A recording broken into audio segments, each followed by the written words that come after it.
بخاری کی ایک حدیث ہے اور مشکات میں بھی موجود ہے. حضور نے فرمایا انی ارا ما لا ترون واسمع ما لا تسمعون. حضور نے فرمایا جو چیزیں تمہاری نگاہیں نہیں دیکھ سکتی میں دیکھتا ہوں، جو چیز تم نہیں دیکھ سکتے میں دیکھتا ہوں.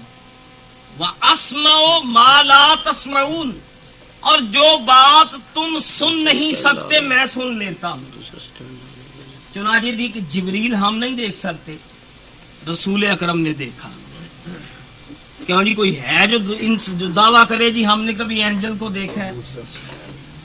ہاں ایک فرشتہ دیکھیں گے، وہ بھی دنیا سے جاتی دفعہ، وہ جو جان نکالنے آتا ہے وہ جاتی دفعہ دیکھ لیں گے سب. فرشتے ہم نہیں دیکھ سکتے، حضور نے دیکھے. عذاب قبر ہم نہیں دیکھ سکتے، حضور نے دیکھا. ہیون کو آپ نے نہیں دیکھا، حضور نے دیکھا. خدا کو کسی نے نہیں دیکھا، محمد الرسول اللہ نے دیکھا. یہ آج کی رات وہی رات تو ہے کہ اللہ کو کسی نے نہ دیکھا لیکن نگاہ مصطفیٰ نے دیکھا. اللہ کا دیدار موسیٰ نہ کر سکے لیکن نگاہ محمد الرسول اللہ نے کیا. تو بتائیے جس کی نظر سے خدا نہ چھپ سکا، آپ حضور کی نگاہ سے چھپ سکتے ہیں؟ ارے جس کی نگاہ سے خدا اوجل نہ رہا، جس کی نگاہ سے عالم الغیب نہ چھپا، جس کی نگاہوں سے اللہ کے جلوے نہ چھپ سکے، اس کی نگاہوں سے امت کب چھپ سکتی ہے؟ تو یہ تصور رکھیے، حدیث میں حضور نے فرمایا انی ارا، میں دیکھتا ہوں، ما لا ترونا، جو تم نہیں دیکھتے، واسمع، میں سنتا ہوں، ما لا تسمعون، جو تم نہیں سنتے. اس حدیث کے مطابق ایمان رکھیے کملی والا ہمیں دیکھ بھی رہا ہے، ہماری آواز بھی سن رہے ہیں. حدیث ہے. اب دلائل الخیرات کی ایک اور حدیث سنیے. حضور نے فرمایا کہ انی اسمع صلاۃ اہل محبتی، میں اپنے پیار والوں کے درود کو سنتا ہوں. اب مزے کی بات آگے دیکھیے، سنتا ہوں، وَأَعْرِفُهُمْ، آواز بھی سن لیتا ہوں اور درود پڑھنے والے کو پہچان بھی جاتا ہوں کہ کون امتی درود پڑھ رہا ہے. اس میں تو کوئی مشکل بات نہیں. آج تو سائنس کی ترقی نے یہ کام تو آپ سے بھی کروا دیا. آپ ٹیلی فون پر ہزاروں میل دور کی بات سن لیتے ہیں، فون پہ سنتے ہیں، ٹیلی فون پر سن لیتے ہیں. آپ نے انڈیا میں کال بک کرائی، آپ کا بیٹا انڈیا میں ہے، آپ یہاں بیٹھے ہیں تو کال ملی تو آپ نے کہا السلام علیکم، تو بیٹے نے کہا وعلیکم السلام. وہ آپ سے دور، آپ اپنے بیٹے سے دور، ہزاروں میل دور ہو کر کہتے ہیں السلام علیکم. تو اگر میں کہہ دوں کہ آپ مشرک ہو گئے معاذ اللہ، کہ دور سے پکارنا، یہ تو خیر اللہ کو دور سے نہیں پکارنا چاہیے. تو ٹیلی فون پر تو ہم سب ٹیلی فون پر باتیں کرتے ہیں.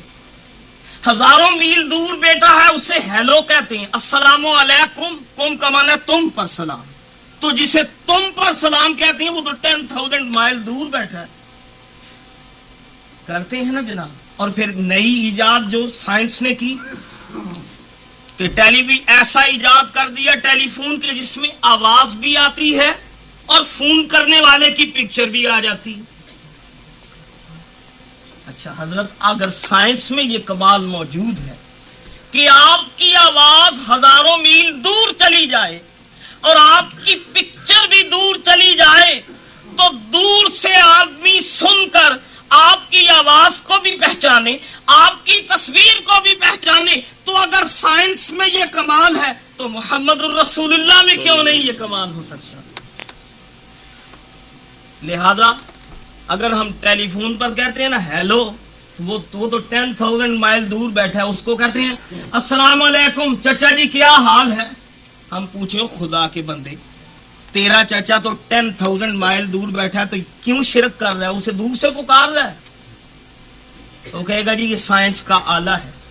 ارے اگر سائنس کا آلہ ہو تو 10,000 میل دور سے سنا جا سکتا ہے، اور جس کے کان کو نبوت کا آلہ لگ جائے، جو نبی ہو، اسے اگر ہم کہہ دیں السلام علیکہ یا رسول اللہ، السلام علیکہ یا حبیب اللہ، تو کیوں نہیں سنتے؟ آپ سن لیتے ہیں تو آپ کا نبی نہیں سن سکتا؟ یقین رکھو مسلمانوں، یہ حضور، یہ اللہ کے گھر میں بیٹھے ہیں، غلامان محمد بن کر بیٹھے، حضور کے امتی بن کے بیٹھے ہیں۔ یہ تصور میں رکھیے کہ ہماری آوازیں بھی کملی والا سن رہا ہے، ہمیں دیکھ بھی رہا۔ مل کر سب پڑھیے، صلی اللہ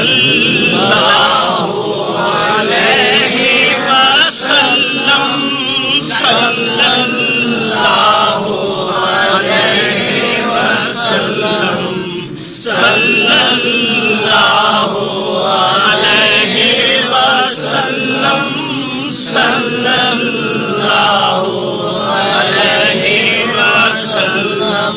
اور نام اسی کا انجیل میں آیا، سب نے اس کا پتہ بتایا، نام اس کا انجیل میں آیا، سب نے اس کا پتہ بتایا، اور سادہ اس کا رہنا سہنا، شان اس کی لیکن کیا کہنا، یہ عرش بری پر جانے والا، امت کو بخشانے والا، عرش بری پر جانے والا، امت کو بخشانے والا، صلی اللہ علیہ وسلم، صلی اللہ علیہ وسلم، صلی اللہ علیہ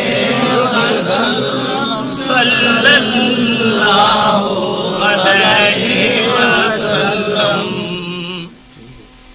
حضرات گرامی، چلیے اس بہانے سے حضور پر درود پڑھ لیں، اور یہ جماعت کے ساتھ ہم نے درود پڑھا ہے، انشاءاللہ یہ درود سبز گنبد میں حضور کی بارگاہ میں جائے۔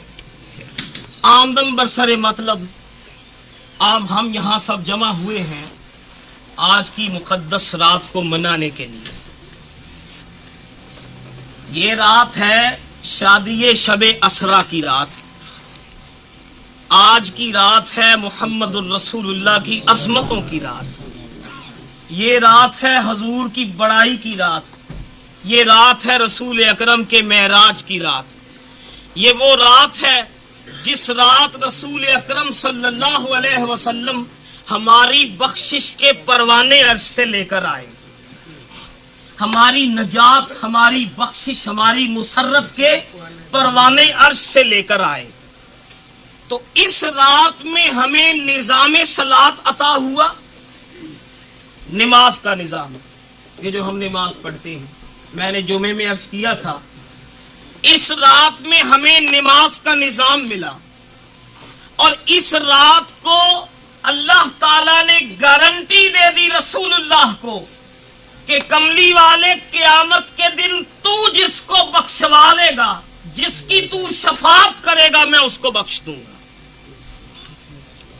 واقعہ معراج آج میں نہیں سناؤں گا کیونکہ یہ رات ہے برکت والی، کچھ اس رات کے سلسلے میں چند باتیں عرض کروں گا۔ معراج کا جو واقعہ ہے وہ سنڈے کو عرض کروں گا، یہ جو اتوار آ رہا ہے، ظہر کی نماز کے بعد حضور کا سفر جتنا ہے معراج کا، وہ انشاءاللہ آپ کو سناؤں گا۔ میں نے جو قرآن کی آیت پڑھی ہے، اللہ تعالیٰ نے اس میں مسلمانوں کو کہا، ہمیں اللہ نے فرمایا لَقَدْ مَنَّ اللَّهُ عَلَى الْمُؤْمِنِينَ، تحقیق اللہ تعالیٰ نے مومنوں پر کرم کر دیا، مہربانی کر دی، اِذْ بَعَثَ فِيهِمْ رَسُولًا مِّنْ أَنفُسِهِمْ، کہ اللہ تعالیٰ نے ان کے درمیان محمد الرسول اللہ کو بھیج دیا. یہ اللہ کی سب سے بڑی بلیسنگ جسے کہہ سکتے ہیں، اللہ کی مہربانی، اللہ کا کرم، اللہ کی نوازش یہ ہے کہ اللہ نے ہم گناہگاروں میں محمد الرسول اللہ کو بھیج دیا صلی اللہ علیہ وسلم. اللہ فرماتا ہے مہربانی. یہ نہ سمجھنا کہ یوں ہی یہ ہم جیسا ایک انسان آ گیا، یہ تو ایک پوسٹ جسٹ لائک پوسٹ مین، ایک چٹھی رسان تھا، وہ اللہ کا میسج لے کر آیا، پھر اس کے بعد مر گیا، مٹی میں مل گیا معاذ اللہ. یہ تصور نہ رکھنا، پوسٹ مین نہ سمجھنا اس کو کہ اللہ کا لیٹر ڈیلیور کیا، مر گئے، اب ہمیں ان سے کوئی تعلق نہیں. اللہ نے فرمایا من اللہ علی المؤمنین، میرا سب سے بڑا کرم یہ ہے کہ میں نے تم کو محمد الرسول اللہ دے دیے صلی اللہ علیہ وسلم. اب جو کرم ہے نا اللہ کا، وہ اس ٹاپک پر میں چند باتیں عرض کروں. ہمیں اللہ کی مہربانیاں ملی، لیکن کس کے صدقے ملی؟ محمد مصطفیٰ کے صدقے، حضور کے راستے. جتنے انعام ہم پر ہوئے، جتنی مہربانیاں ہم پر ہوئیں، وہ اس لیے مہربانیاں ہوئیں کہ ہم محمد الرسول اللہ کی امت میں. لہذا یارو جس کے صدقے مہربانی ہو تو اس کا ذکر نہ کیا جائے، یہ تو بے انصافی ہے. دیکھیے آپ میرج پارٹی میں جاتے ہیں، کبھی آپ کو وزٹنگ کارڈز آتے ہیں میرج پارٹی، تو وہاں جتنا ارینجمنٹ ہوتا ہے، ہال کی بکنگ، وہاں چاول پکتے ہیں، مہمانوں کی توازو کی جاتی ہے، تو جتنا سلسلہ وہاں ہوتا ہے وہ دولہے کے صدقے. اگر دولہا ہی کوئی نہ ہو، اگر دلہن کوئی نہ ہو تو یہ انتظام کیسے ہوگا؟ تو وہاں کا جتنا ارینجمنٹ ہے وہ تو دولہا اور دلہن کے صدقے. تو یاد رکھو یہ جتنی راتیں ہم کو مل رہی ہیں، یہ لیلۃ القدر، یہ شب برات، یہ شب معراج، یہ محرم کی 10ویں اور یہ عرفہ کی رات، یہ جو کچھ مل رہا ہے یہ سارا مدینے والے دولہا کے صدقے مل رہا ہے. ورنہ ہم کون ہیں؟ ہماری حیثیت کیا ہے؟ جو کچھ ہے ہمیں محمد الرسول اللہ کے صدقے میں. آپ سنیے ایک حدیث عرض کروں گا آپ کی خدمت میں، بخاری کی حدیث ہے. نبی پاک نے ایک واقعہ سنایا اپنی امت کو، اور یہ شان نزول بھی ہے قرآن کی ایک آیت کا. حضور اپنے صحابہ کو فرما رہے تھے، سرکار نے فرمایا کہ بنی اسرائیل میں ایک بزرگ تھا، اس کی عمر تھی 400 سال، لمبی عمر، 400 سال اس کی عمر تھی، اور 400 سال کے اندر اس خدا کے بندے نے اللہ کا ایک بھی گناہ نہیں کیا، بے داغ زندگی، اس نے کوئی گناہ نہیں کیا. پورے 400 سال پاکیزہ زندگی گزاری، نمازیں پڑھی، روزے رکھے، کسی کا حق نہیں مارا، نہ خدا کا حق مارا نہ بندوں کا حق مارا. تو رسول پاک نے جب یہ بات کی تو حدیث میں آتا ہے وہ جو صحابی بیٹھے تھے نا وہ کچھ مایوس ہو گئے. صحابی کہنے لگے یا رسول اللہ یہ بات ہے، اگر ایسا ہے تو قیامت کے دن حضور ہم تو پھر محروم رہ گئے. ہماری تو اول تو ہماری ایج ہی بڑی تھوڑی، کوئی 60 ایئر کسی کی ایج ہے، کسی کی 80 ایئر ایج ہے. سینچری تو پوری کرتا ہی کوئی قسمت والا پوری کرتا ہوگا حضور کی امت میں. پہلے ہی چلے جاتے ہیں تو پھر حضور ہم بزنس کرتے ہیں، دنیا کے دھندے بھی کرتے ہیں، نماز بھی پڑھتے ہیں. تو اس سے ثابت یہ ہوا کہ قیامت کے دن جو پہلی امتیں ہیں ان کے جو نیک لوگ ہوں گے وہ تو ہم سے آگے نکل جائیں گے. حضور ہمیں مایوسی ہوئی. صحابہ نے عرض کیا کہ حضور جب قیامت کے دن ولی اٹھیں گے، جب قیامت کے دن متقین اٹھیں گے، جب قیامت کے دن صالحین اٹھیں گے، تو یا رسول اللہ آپ کی امت پیچھے رہ جائے گی، پہلی امت کے صالحین آگے ہوں گے جنہوں نے 400 سال تک اللہ کی عبادت کی۔ حضور مسکرائے۔ تو غالب کی ایک بات ہے، یہ کبھی ہو سکتا ہے کہ کملی والے کی امت سے کوئی آگے نکل جائے؟ ہم تو جیتے ہیں کہ دنیا میں تیرا نام رہے، کہیں ممکن ہے کہ ساقی نہ رہے، جام رہے۔ انا اول من تنشق عنہ الارض، مشکات۔ حضور نے فرمایا میں پہلے ہوں، ہر کام میں میں آگے ہوں گا۔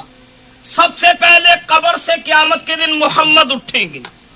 حضور نے فرمایا انا اول من تنشق عنہ الارض، میں وہ خوش قسمت ہوں کہ سب سے پہلے میری قبر پھٹے گی اور محمد الرسول اللہ میدان معاشر میں اٹھیں گے۔ وفی یدی لواء الحمد، محمد کے ہاتھوں میں حمد کا جھنڈا ہوگا۔ حضور نے فرمایا میں پہلا انسان ہوں جو جنت کا دروازہ کھولوں گا، اور جنت میں سب سے پہلے محمد الرسول اللہ کی امت جائے گی، بعد میں دوسری امتیں جائیں گی۔ یہ تو ہے حدیثیں۔ تو صحابی کا مطلب یہ تھا کہ حضور پھر ہم تو پیچھے رہ گئے، وہ جنہوں نے 400 سال عبادت کی وہ تو آگے نکل جائیں گے۔ اسی وقت قرآن کی یہ آیت نازل ہوئی، انا انزلناہ فی لیلۃ القدر وما ادراک ما لیلۃ القدر لیلۃ القدر خیر من الف شہر۔ گویا اللہ نے کہا کہ کملی والے ہم تیری امت کو پیچھے نہیں رہنے دیں گے، ہم تیری امت سے کسی کو آگے نہیں جانے دیں گے۔ قیامت کے دن تیرا امتی ایک رات عبادت کرے گا تو ایک رات کا سال اسے میں ثواب جو ہے 100 سال سے زیادہ عطا کر دوں گا۔ قرآن کی آیت ہے، ایک رات کا ثواب خیر من الف شہر، 1000 مہینے سے زیادہ۔ ایک رات آپ وہ جو لیلۃ القدر رمضان میں آئے گی انشاءاللہ، اللہ تعالیٰ آپ سب کو نصیب فرمائے، رمضان میں آنے والی، تو ایک رات جاگ لیں تو اللہ نے فرمایا کہ خیر من الف شہر۔ تو آپ تصور کریں حضور کا جو امتی مسلسل لیلۃ القدر میں اٹھتا ہے، اللہ کی عبادت کرتا ہے، تو اس قرآن کی آیت کے مطابق جب نیک لوگ اٹھیں گے، صالحین اٹھیں گے، تو اگرچہ حضور کی امت کی عمریں تھوڑی ہیں لیکن پھر بھی حضور علیہ السلام کی امت تمام امتوں کی سردار ہوگی۔ اب یہ جو رات ہے، یہ جو آج کی رات ہے، اللہ کا کرم ہے ہمیں خدا نے عطا فرمائی۔ اب سنیے حدیث، اس حدیث کو نقل فرمایا ہے حضرت شیخ عبد القادر جیلانی رحمت اللہ تعالی علیہ، غوث اعظم، جنہیں ہم پیران پیر کہتے ہیں، جنہیں غوث اعظم کہتے ہیں، جو تمام ولیوں کے سردار ہیں، جو تمام اولیاء کے سرخیل ہیں۔ غنیت الطالبین کے اندر غوث پاک نے یہ حدیث درج کی۔ حضور فرماتے ہیں کہ یہ رات جس رات میں آپ بیٹھے ہوئے ہیں، میرا جو امتی اس رات کو اللہ کی عبادت کرے گا اور آنے والے دن کا روزہ رکھے گا، ایک رات کی عبادت اور دن کا روزہ، تو غوث پاک نے لکھا، حضور نے فرمایا قیامت کے دن اللہ تعالیٰ اس امتی کو ایک رات کی عبادت اور ایک روزے کا ثواب جو عطا کرے گا وہ 100 سال کی عبادت سے زیادہ اور 100 سال کے روزوں سے زیادہ ثواب دے گا۔ اچھا، یہاں ایک میں بات عرض کروں گا جو ہو سکتا ہے آپ کے ذہن میں آئے۔ کئی حدیثیں آپ نے ایسی سنی ہوں گی کہ جی یہ کام کرو تو 100 شہیدوں کا ثواب، یہ کام کرو تو جناب 100 روزوں کا ثواب۔ میں ابھی پچھلے دنوں بخاری کا مطالعہ کر رہا تھا تو بخاری شریف میں نے ایک حدیث پڑھی، حضور فرماتے ہیں جو رمضان کے مہینے میں عمرہ کرے اللہ تعالیٰ اس کو حج کا ثواب عطا فرماتا ہے۔ رمضان کا عمرہ اگرچہ فرض سر سے نہیں اترتا، ثواب حج کا دیتا، پھر ایک حدیث آج میں نے مشکات کا مطالعہ کر رہا تھا، مشکات میں نے پڑھی، حضور فرماتے ہیں ما من ولد بار، یہ حضور کے لفظ ہیں، حضور نے فرمایا نیک بچہ، نیک بیٹا جب اپنے ماں باپ کو محبت کی نظر سے دیکھتا ہے، میری امت کا، حضور فرماتے ہیں میری امت کا تابعدار بیٹا، میری امت کا نیک بیٹا اپنی ماں کو اور اپنے باپ کو جب پیار سے دیکھتا ہے، کبھی کبھی پیار آتا ہے نا پیرنٹس پر، کیوں جی آپ کو آتا ہے کہ نہیں؟ بڑے خاموش بولیں، آپ انگلینڈ میں رہتے ہیں شاید آپ کو نہ آتا ہو، ادھر کا کلچر جو ایسا ہوا آنا چاہیے۔ حضور فرماتی ہیں جو میرا امتی اپنے باپ کو محبت سے دیکھے، احترام سے دیکھے اور اپنی ماں کو پیار سے دیکھے، حدیث کے لفظ نبی پاک نے فرمایا اس بیٹے کو جو ماں کو اور باپ کو پیار کی نظر سے دیکھے، اللہ تعالی 100 حج کا ثواب عطا فرما دیتا ہے۔ اب سنیے مشکات کے لفظ، صحابہ نے کہا حضور وَإِن نَظَرَ، میرا حضور اگر وہ 100 مرتبہ دیکھ لے اپنے ماں باپ کو دن میں، ایک دن میں، حضور نے فرمایا اللہ کے خزانے میں کوئی کمی نہیں، جتنی دفعہ ماں باپ کو محبت سے بیٹا دیکھے گا خدا اس کو حج کا ثواب عطا فرماتا رہے گا۔ اچھا یہ ایک بات ذہن میں رکھیے، ممکن ہے ذہن میں سوال آیا کہ یہ کیسی بات ہوئی؟ دیکھیے ایک ہے عمل کام، ایک ہے اس کا ثواب، حج کریں حج کا ثواب، نماز پڑھیں نماز کا ثواب، ثواب دینے والی ہے اللہ کی ذات۔ تو ایک ہے عمل اور ایک ہے اس کا ثواب، حج کے برابر تو نہیں ہو سکتا لیکن ثواب جو اللہ تعالیٰ عطا کرے گا خدا کی مرضی، جسے چاہے جتنا دے دے۔ یہ تو قادر و قیوم کی بات ہے کہ پہلی امتوں کو حج کرنے والوں کو حج کا ثواب دیا، لیکن امت مصطفیٰ کا وہ بیٹا جو ماں باپ کو پیار سے دیکھے گا انہیں بھی حج کا ثواب دے دیا۔ تو دینے والا تو اللہ ہے۔ اس کی مثال سنیے، رومی نے لکھی، دانائے رومی نے کہا دیکھو بادشاہ ہوتا ہے نا، تو بادشاہ اپنے ایک جنرل کو، جس کا جو جنرل اس کا فیلڈ میں لڑا، جان کی بازی لگا کر اس نے دشمن کو ڈیفیٹ دے دی، تو بادشاہ نے خوش ہو کر جنرل کو کچھ زمین الاٹ کر دی اس کے نام کے، یہ بھائی تمہارا انعام ہے، تم نے بہادری کے ساتھ اپنے ملک کا ڈیفنس کیا۔ اسے 10 مربع زمین اس نے اس کے نام الاٹ کر دی۔ رومی کہتے ہیں تھوڑی دیر کے بعد ایک پوئٹ آیا، شاعر صاحب نے بادشاہ کا قصیدہ پڑھا اس کی تعریف میں، تو بادشاہ نے خوش ہو کر اس کو بھی 10 مربع زمین دے دی۔ رومی کہتے ہیں حالانکہ عمل تو دونوں کے مختلف ہیں، شاعر صاحب نے تو وہ جناب بیٹھے بیٹھے چند شعر لکھ دیے اور شعر سنا کر بادشاہ سے زمین لے لی، لیکن وہ جنرل جو تھا اس نے اپنی جان کی بازی لگائی، جان کی بازی لگا کر اس نے ملک کا ڈیفنس کیا۔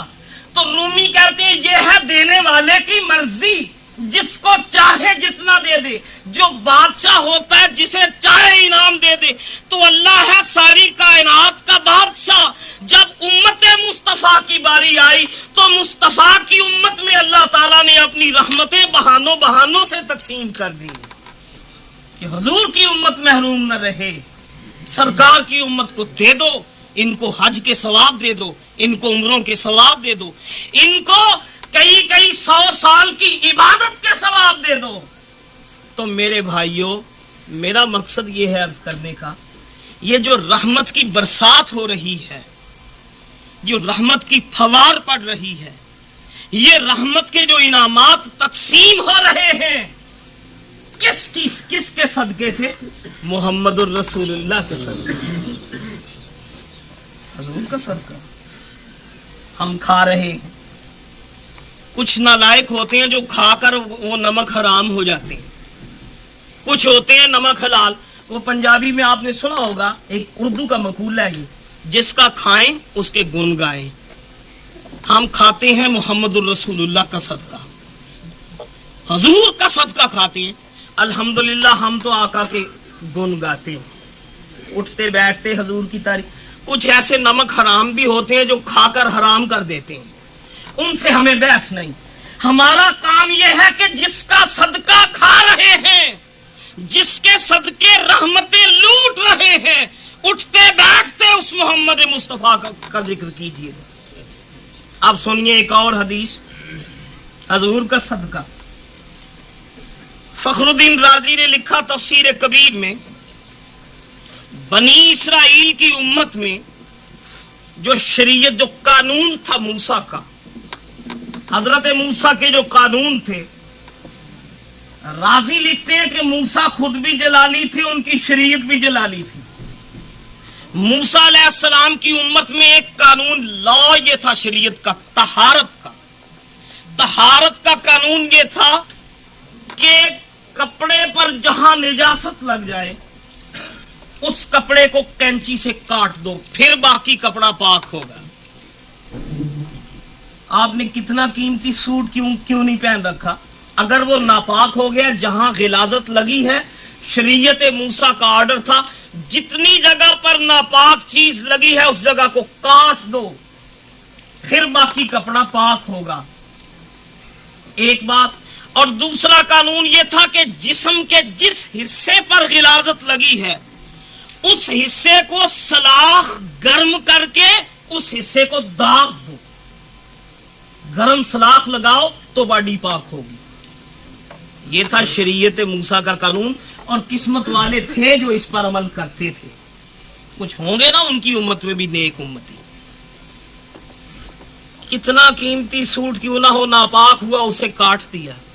جسم پر اگر ناپاکی لگی تو جسم کو جلا دیا. قربان جاؤں محمد مصطفیٰ کے صدقے. اب آپ کی شریعت کا حکم کیا ہے؟ اگر کپڑا ناپاک ہے اس کو دھو لیں، جسم ناپاک ہے غسل کر لیں، جلانے کی ضرورت نہیں، کپڑے کو کاٹنے کی ضرورت نہیں. حضور نے فرمایا میں رحمت للعالمین ہوں، میری شریعت بھی نرم ہوگی، میرے احکام بھی نرم ہوں گے. ان کے جسم ناپاک ہوتے تھے، وہ جلاتے تھے، لیکن اگر میرے امتی کا جسم ناپاک ہوگا وہ غسل وہ کر لے، پاک اس کو اللہ تعالیٰ کر دے گا. تو جناب یہ کس کا صدقہ؟ محمد الرسول اللہ کا صدقہ. اتنی آسانی مل گئی نا. موسیٰ علیہ السلام کی شریعت میں 40% زکوٰۃ تھی، 40% وہ زکوٰۃ دیتے تھے. حضور کا صدقہ، حضور علیہ السلام نے اتنا لیس کر دیا، اتنا کم کر دیا، اتنا کم کر دیا، 2.5% آپ زکوٰۃ دیتے ہیں. تو وہ بھی کئی لوگوں کو دکھتی ہے وہ بھی، لیکن موسیٰ علیہ السلام کے امتی تھے نا، آفرین ہے جو لوگ دیا کرتے تھے. تو یہ صدقے ہیں محمد الرسول اللہ کے، یہ انعام مل رہے ہیں سبز گنبد کی سرکار سے، یہ رحمتیں آ رہی ہیں محمد الرسول اللہ کے راستے. ورنہ ہمیں کون سے سرخاب کے پر لگے ہیں. وہ پہلی امتوں کو تو وہ غرق کرتا رہا، کسی کو برباد کرتا رہا، کسی کو جناب بندر بناتا رہا، کسی امت کو خنازیر بناتا رہا، اور کسی پر پتھروں کی بارش کرتا رہا. آج ہم پر اللہ کی رحمتیں ہیں، ہم پر عذاب نہیں آتے، ہم پر عذاب مسخ نہیں آتا، ہمارے چہرے نہیں بگڑتے. یہ صدقہ ہے محمد مصطفیٰ صلی اللہ علیہ وسلم. تو یاد رکھو مسلمانوں، اور ہم جانتے بھی نہیں لیکن اللہ کی رحمتیں لوٹ رہے ہیں، ہمیں مل رہی ہیں خدا کی رحمتیں، صدقہ محمد مصطفیٰ صلی اللہ علیہ وسلم. لہذا یہ تقاضا ہے حضور کی محبت کا، جس کے صدقے اتنے انعام ملے. تو یہ جو آج کی رات میں نے عرض کی، حضور فرماتے ہیں جو آج کی رات عبادت کرے اور دن کا روزہ رکھے، قیامت کے دن اللہ تعالیٰ اس کو 100 سال کی عبادت کا ثواب عطا فرمائے. اللہ تعالیٰ آپ کو مبارک کرے. یہ رات دیکھیے 11 بجے انشاءاللہ ٹائم تو ہے نماز کا،